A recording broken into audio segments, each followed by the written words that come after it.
আসসালামু আলাইকুম। সবাইকে স্বাগত জানাচ্ছি। আমি নাসরুল ইসলাম তন্ময়। শুরুতে বিআরবি কেবল সংবাদ শিরোনাম।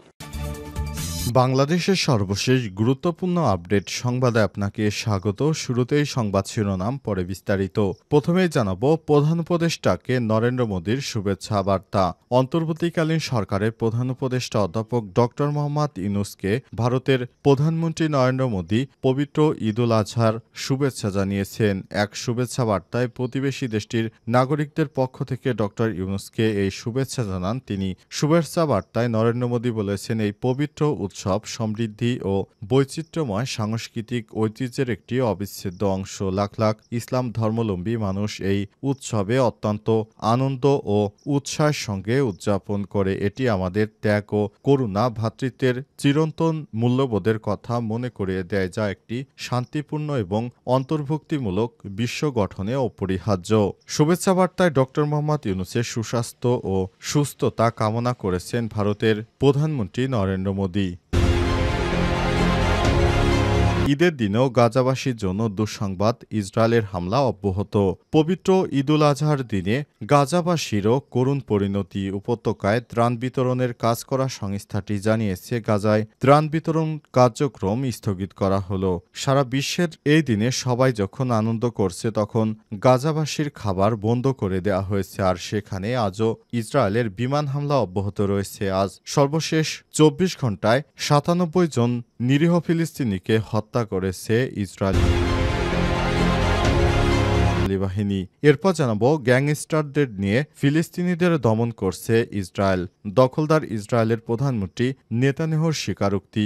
ইসরায়েল অবরুদ্ধ গাজা উপত্যকায় দমন নীতি বাস্তবায়নে নতুন এক বিপজ্জনক কৌশল বেছে নিয়েছে। হামাসের বিরুদ্ধে লড়তে অপরাধী গ্যাং ও ইসলামী বিভিন্ন সন্ত্রাসী গ্রুপগুলোকে ব্যবহার করছে। তারা টাকা দিয়ে এসব গোষ্ঠীকে সরাসরি হামাসের বিরুদ্ধে ব্যবহার করছে। তারা নামধারী মুসলিম, এমনটাই জানিয়েছে নেতানিয়াহু।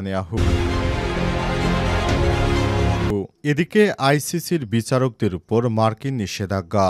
যুক্তরাষ্ট্রের প্রেসিডেন্ট ডোনাল্ড ট্রাম্পের প্রশাসন আন্তর্জাতিক অপরাধ আদালত আইসিসির 4 জন বিচারকের উপর নিষেধাজ্ঞা আরোপ করেছে। এই বিচারকদের বিরুদ্ধে যুক্তরাষ্ট্র এবং তার মিত্রদের বিরুদ্ধে অবৈধ এবং ভিত্তিহীন পদক্ষেপ গ্রহণের অভিযোগ আনা হয়েছে। আজ আল জাজিরার এক প্রতিবেদনে এই তথ্য নিশ্চিত করা হয়েছে। এবারে জানাবো, ঈদ উপলক্ষে বিদেশি শো 645 কয়েদিকে ক্ষমা।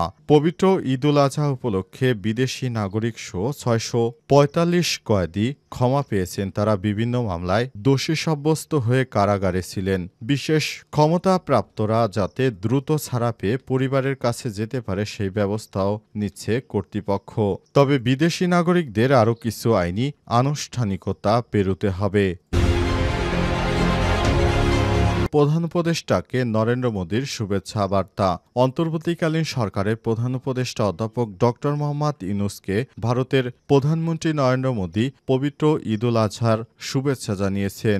এক শুভেচ্ছা বার্তায় প্রতিবেশী দেশটির নাগরিকদের পক্ষ থেকে ডক্টর ইউনূসকে এই শুভেচ্ছা জানান তিনি। শুভেচ্ছা বার্তায় নরেন্দ্র মোদী বলেছেন, এই পবিত্র উৎসব সমৃদ্ধি ও বৈচিত্র্যময় সাংস্কৃতিক ঐতিহ্যের একটি অবিচ্ছেদ্য অংশ। লাখ লাখ ইসলাম ধর্মাবলম্বী মানুষ এই উৎসবে অত্যন্ত আনন্দ ও উৎসাহের সঙ্গে উদযাপন করে। এটি আমাদের ত্যাগ ও করুণা, ভ্রাতৃত্বের চিরন্তন মূল্যবোধের কথা মনে করিয়ে দেয়, যা একটি শান্তিপূর্ণ এবং অন্তর্ভুক্তিমূলক বিশ্ব গঠনে অপরিহার্য। শুভেচ্ছা বার্তায় ডক্টর মোহাম্মদ ইউনূসের সুস্বাস্থ্য ও সুস্থতা কামনা করেছেন ভারতের প্রধানমন্ত্রী নরেন্দ্র মোদী। অন্তর্বর্তীকালীন সরকারের প্রধান উপদেষ্টা দায়িত্ব গ্রহণের পর অধ্যাপক ডক্টর মোহাম্মদ ইউনূসের সঙ্গে নরেন্দ্র মোদীর ব্যাংককে একবারই দেখা হয়েছে। তবে জানা গেছে, তিনি বাংলাদেশের প্রতি সন্তুষ্ট নয়। কারণ নরেন্দ্র মোদীর মদতপুষ্ট সরকার ছিল শেখ হাসিনা। শেখ হাসিনা ক্ষমতায় আসার পর থেকে বাংলাদেশে যে নির্বাচনগুলি হয়েছে, সেই নির্বাচনে নীরব দর্শকের ভূমিকায় ছিল নরেন্দ্র মোদী। কিন্তু অন্তর্বর্তীকালীন সরকার দায়িত্ব গ্রহণের পর এবার বিভিন্ন গালগোল গল্প শোনাতে শুরু করেছে ভারত জানিয়েছে বাংলাদেশে একটি অবাধ ও সুষ্ঠু নির্বাচন হওয়া জরুরি। কিন্তু দীর্ঘ ১৭ বছর শেখ হাসিনা যে ডামি নির্বাচন করেছে এই বিষয়টি নিয়ে তারা কখনোই একটি কথাও বলেনি। তারা বলেছে বাংলাদেশের নির্বাচন সম্পূর্ণ তাদের অভ্যন্তরীণ ব্যাপার, সে বিষয়ে ভারত কখনো হস্তক্ষেপ করতে চায় না। কিন্তু শেখ হাসিনা পালিয়ে যাওয়ার পর সেই একই কথা তারা না বলে এখন তারা তাদের সুর পাল্টিয়েছে। এখন বলছে বাংলাদেশে একটি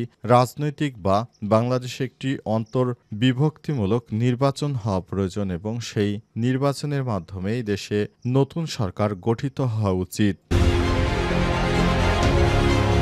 ঈদের দিনেও গাজাবাসীর জন্য দুঃসংবাদ। ঈদের দিনেও দুঃসংবাদ পেয়েছে গাজাবাসী। উপত্যকায় ত্রাণ বিতরণের কাজ করা সংস্থাটি জানিয়েছে গাজায় ত্রাণ বিতরণ কার্যক্রম স্থগিত করা হয়েছে। আজ বার্তা সংস্থা রয়টার্সের এক প্রতিবেদনে এই তথ্য জানানো হয়েছে। প্রতিবেদনে বলা হয়েছে গাজায় যুদ্ধবিধ্বস্ত অঞ্চলে খাদ্য সহায়তা দেওয়া যুক্তরাষ্ট্র ও ইসরায়েল সমর্থিত সংস্থা গাজা হিউম্যানিটেরিয়ান ফাউন্ডেশন বা জিএইচএফ জানিয়েছে সাম্প্রতিক প্রাণঘাতী গোলাগুলির ঘটনায় সব বিতরণ কেন্দ্র পরবর্তী নির্দেশ না দেওয়া পর্যন্ত বন্ধ থাকবে।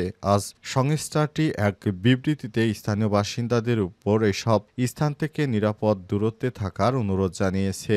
জিএইচএফ গত সপ্তাহে গাজায় জরুরি খাদ্য বিতরণ শুরু করেছিল। সংস্থাটি জানিয়েছে পুনরায় বিতরণ কার্যক্রম শুরু হবে তা পরে জানানো হবে। প্রতিবেদনে বলা হয়েছে সংস্থাটি আজ থেকে তাদের কার্যক্রম স্থগিত রেখেছে। এর আগে রাফা শহরে তাদের কেন্দ্রের আশপাশে পরপর ৩ দিন হামলায় বহু ফিলিস্তিনি নিহত হয়। সংস্থাটি ইসরায়েলি বাহিনীকে তাদের কেন্দ্রের বাইরে নাগরিকদের নিরাপত্তা নিশ্চিত করার জন্য চাপ প্রয়োগ করছে। ইসরায়েলি সেনাবাহিনী আজ ও সোমবার জানিয়েছে তারা সতর্কতামূলক হামলা চালিয়েছে। মঙ্গলবার বাহিনীটি জানিয়েছে তারা সতর্কবার্তা দেওয়ার পরও কিছু ফিলিস্তিনি সেনাদের দিকে এগিয়ে গেলেও গুলি ছোড়ে। সংস্থাটি দাবি করেছে তাদের নিজস্ব বিতরণ স্থলে কোনো নিরাপত্তার ব্যত্যয় ঘটেনি। সুষ্ঠুভাবে ফিলিস্তিনিদের মধ্যে সহায়তা বিতরণ করা হয়েছে। দখলদার ইসরায়েলি বাহিনী এখনও নিরীহ ফিলিস্তিনিদের উপর ভয়াবহ আক্রমণ চালিয়ে যাচ্ছে। তারা ইহুদিবাদীরা এখনও নিরীহ ফিলিস্তিনিদের রক্তে তাদের হাত রঞ্জিত করছে। গ্যাংস্টারদের নিয়ে ফিলিস্তিনিদের দমন নেতানিয়াহুর স্বীকারোক্তি। ইসরায়েলের অবরুদ্ধ গাজা উপত্যকায় দমন নীতি বাস্তবায়নে নতুন এক বিপজ্জনক কৌশল নিয়েছে নেতানিয়াহু। হামাসের বিরুদ্ধে লড়তে অপরাধী গ্যাং ও সংশ্লিষ্ট সশস্ত্র বাহিনীকে ব্যবহার করেছে তারা। এই তথ্য সরাসরি স্বীকার করেছে দেশটির প্রধানমন্ত্রী বেঞ্জামিন নেতানিয়াহু। আজ এক ভিডিও বার্তায় নেতানিয়াহু বলেছেন নিরাপত্তা কর্মকর্তাদের পরামর্শে গাজার ভেতরে হামাসের বিরুদ্ধে আমরা কিছু স্থানীয় গোত্র ও পরিবারের সদস্যদের সক্রিয় করেছি। তবে তিনি স্বীকার করেননি যে এদের অনেকেই সশস্ত্র গ্যাং এবং ত্রাণবাহী ট্রাক লুটের সঙ্গে জড়িত। ইসরায়েলি সংবাদ মাধ্যম হারেজে এবং টাইমস অব ইসরায়েলের পৃথক প্রতিবেদনে বলা হয়েছে এই গোষ্ঠীগুলোর মধ্যে একটি ইসলামী বিভিন্ন গোষ্ঠী সশস্ত্র গোষ্ঠী চক্র রয়েছে যাদের ইসরায়েল সরাসরি অস্ত্র সহায়তা দিচ্ছে। গোষ্ঠীটির নেতৃত্ব দিচ্ছে দক্ষিণ গাজার এক প্রভাবশালী গোত্রের সদস্য ইয়াসের আবু শাবাব। টাইমস অব ইসরায়েলের সামরিক সূত্র জানিয়েছে এই গ্যাংকে ইসরায়েল যেসব অস্ত্র সরবরাহ করছে তার মধ্যে হামাসের কাছ থেকে জব্দ করা অস্ত্র রয়েছে। গোষ্ঠীটি বর্তমানে রাফা অঞ্চলে ইসরায়েলি বাহিনীর নিয়ন্ত্রণাধীন এলাকায় সক্রিয় রয়েছে। হামাস সম্প্রতি একটি ভিডিও প্রকাশ করেছে যেখানে দেখা যায় ওই গ্যাং সদস্যদের লক্ষ্য করে হামলা চালাচ্ছে তারা। বিষয়টি সামনে আসতেই সমালোচনার মুখে পড়েছে নেতানিয়াহুর প্রশাসন।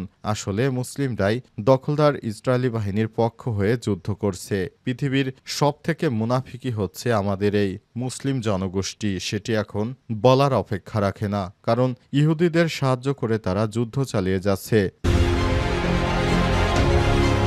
আইসিসির বিচারকদের উপর মার্কিন নিষেধাজ্ঞা। যুক্তরাষ্ট্রের প্রেসিডেন্ট ডোনাল্ড ট্রাম্পের প্রশাসন আন্তর্জাতিক অপরাধ আদালত বা আইসিসির 4 জন বিচারকের উপর নিষেধাজ্ঞা আরোপ করেছে। এই বিচারকদের বিরুদ্ধে যুক্তরাষ্ট্র এবং তার মিত্র দেশগুলোর বিরুদ্ধে অবৈধ এবং ভিত্তিহীন পদক্ষেপ গ্রহণের অভিযোগ আনা হয়েছে। আজ আল জাজিরার এক প্রতিবেদনে এই তথ্য জানানো হয়েছে। প্রতিবেদনে বলা হয়েছে আজ মার্কিন পররাষ্ট্রমন্ত্রী মার্ক রুবিও এক বিবৃতিতে এই নিষেধাজ্ঞার ঘোষণা দেন। রুবিও আরও বলেন, আইসিসি একটি রাজনৈতিক উদ্দেশ্য প্রণোদিত প্রতিষ্ঠান। এই প্রতিষ্ঠানটি আমাদের সার্বভৌমত্ব এবং জাতীয় নিরাপত্তার উপর হস্তক্ষেপ করছে। নিষেধাজ্ঞার আওতায় আসা 4 বিচারক হলেন উগান্ডার সোলোমি বালুঙ্গি বোসা, পেরু লুস দেল কারমেন্স, ইবানেস কার্নজা, বেনিনের রেইন অ্যান্ডেলাইট সোফি, আলাপিনি গানসু এবং স্লোভেনিয়ার বেটি কোহলার। এই নিষেধাজ্ঞার ফলে তাদের যুক্তরাষ্ট্রের সম্পত্তি ও সম্পদ ব্লক করা হবে এবং মার্কিন প্রতিষ্ঠানগুলো তাদের সঙ্গে কোনো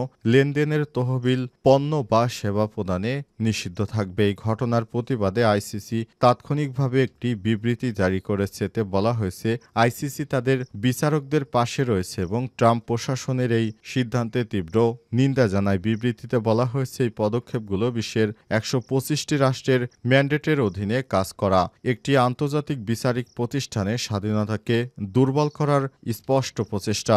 জবাবদিহিতার জন্য কাজ করা ব্যক্তিদের লক্ষ্য করে এই ধরনের পদক্ষেপ সংঘাতে আটকে পড়া নাগরিকদের সাহায্য করে না, বরং তারা মনে করে তারা শাস্তি থেকে মুক্ত তাদের উৎসাহিত করা হচ্ছে। সেটি যুক্তরাষ্ট্রের পক্ষেই সম্ভব।